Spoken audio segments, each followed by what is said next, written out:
พี่น้องขี่รถขึ้นเขามโนลมจ้าเขาจะเอาขี่รถไปดีขึ้นมาเลยนะพี่น้องโอ้อันนี้ครั้งแรกโอ้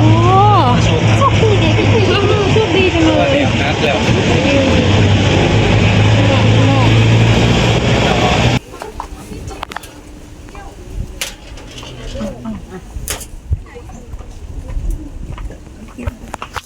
สบายดีพี่น้องสวัสดีค่ะพี่น้องจ้ามื้อนี้ก็มาพบพ่อกับซ่องบ่ดอนสาวตูปีคือเก่าเด้อมามื้อนี้ก็พากันมาเที่ยวอยู่ที่ภูเขามะโนลมเนาะพี่น้องเนาะคือมื้อนี้นะบุญฮอดยอดเทิงอะลีเนาะพี่น้องมีบุญอะลีได้ถึงได้มาเนาะพี่น้องเนาะสตุกมาประเทศไทยน่ะ10 ปีสตุกยังบ่มีโอกาสได้มาเนาะพี่น้องเนาะต้องขอบคุณทางเอื้อยคนสวยเนาะพี่น้องเนาะที่พาน้องๆได้มาเปิดหูเปิดตาเนาะพี่น้องเนาะซึ่งเป็นภูเขาที่ค่อนข้างดัง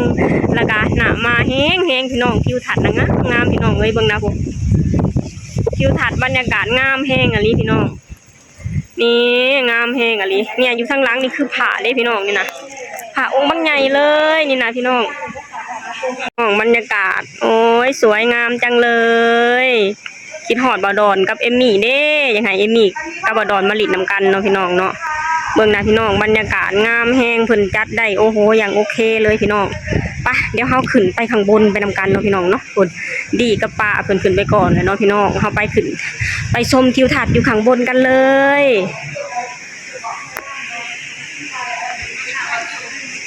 นี่พี่น้องบรรยากาศนี่ทางขึ้นจะเป็นประมาณนี้เลยเนาะพี่น้องเนาะ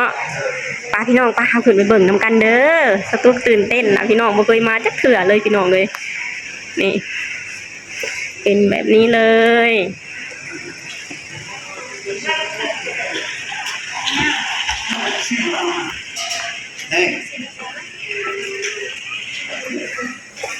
ว้าวสวยอ่ะพี่น้องสวยจังอ๋ออยู่ฝั่งนั้นคือฝั่งลาวพี่น้องฝั่งลาวสวยงามทิวทัศน์สวยงามมากนะพี่น้องการประดับประดาของเพิ่นก็โอเคเลยสวยจังโดยบรรยากาศสวยงามมากพี่น้องดูพระองค์ใหญ่มากพระก็สวยงามพี่น้องเลยสาธุสวยงามอ่ะนี่พี่น้องเอ้ยบรรยากาศโอ้ลูกช่วยเห็นบ่ลูกอีหล่ะเห็นช่วยบ่พระองค์ใหญ่โดยลิงกันโอเคไปชูเราขึ้นไปทำบุญกันจ้าดอกไม้ก็สวยป้าพี่น้อง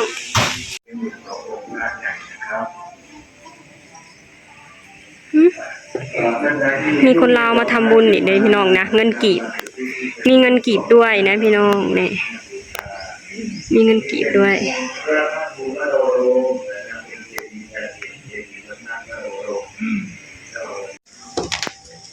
ทุทุ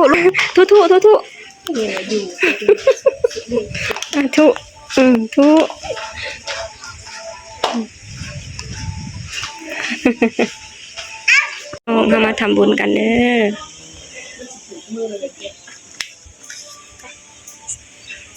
อีหยังลูกแม่นบ่คุยคนหน่อยว่าคุยพี่น้องป้าไปน้ำเอื่อยกูมาพี่น้องเขามาชมวัดกันนะพี่น้องเนาะ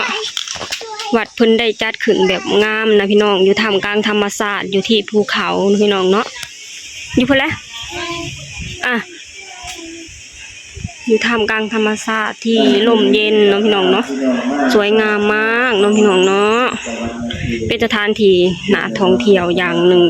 บนสถานที่หนึ่งเลยเนาะพี่น้องเนาะพี่น้องอยู่ข้างหลังนี่คือพระองค์ใหญ่เนาะพี่น้องเนาะนี่ข้างหลังคือพระองค์ใหญ่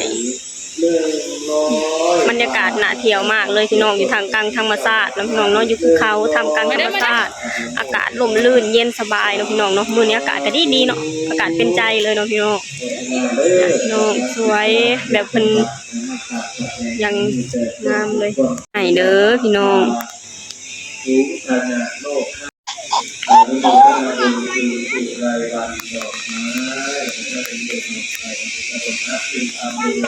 อ่ะอ่ะ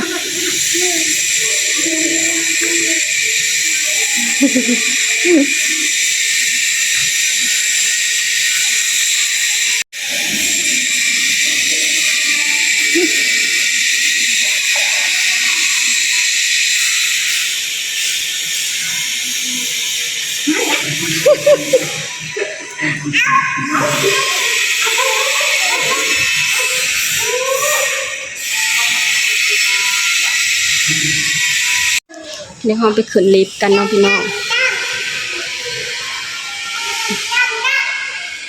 เพิ่นได้จัดขึ้นมาอย่างอลังการเลยเนาะพี่น้องเนาะเพิ่นได้สร้างขึ้นมาได้อย่างอลังการเลยคืออยู่สันข้างบนเนาะพี่น้องสวยงามนะพี่น้องเหรอคุณหน่อยก็ดิเพิ่นจัดได้สวยเลยเนาะพี่น้องเนาะ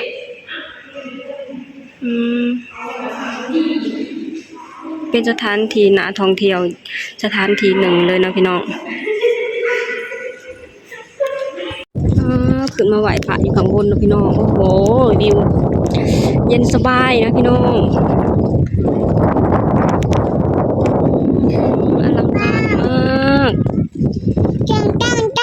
จ้างหน่อยก็หาสร้างอยู่บ่อนนี่บ่อนไหว้พระ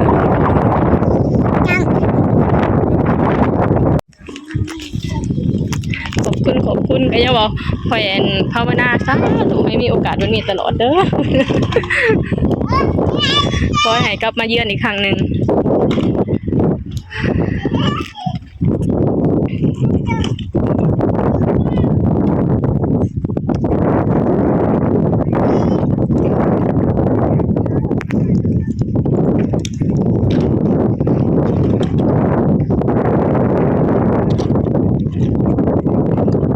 ทิวทัศน์บรรยากาศพี่น้องเลยแต่สมอนเย็นสบายแห้งพี่น้องเป็นสถานที่ที่น่าเที่ยวเลยโอ้ยตรงนั้นคือพญานาคเนาะพี่น้องเนาะโอ้เป็นสถานที่ที่น่าท่องเที่ยวเป็นบุญของสตุกที่ได้มาเนาะพี่น้องเนาะทิวทัศน์สวยงามแห้งพี่น้องเลยเป็นบุญของสตุกที่ได้มาเนาะพี่น้องเนาะนี่วันนี้การสิพากันเมื่อแหละล่ะพี่น้องพากันลงกับหองกำฮอแล้วเนาะโอเคพี่น้องสำหรับคลิปนี้สตูกับป้าผู้แม่พี่น้องมาเที่ยวที่สถานที่ที่น่าท่องเที่ยวสถานที่หนึ่งเนาะพี่น้องเนาะโอเคพี่น้องสำหรับคลิปนี้สตูก็จะขอจบฝากพี่น้องกดไลค์กดแชร์กดติดตามไปส่งบ่ดอนสาวทุกในเด้อสวัสดีค่ะ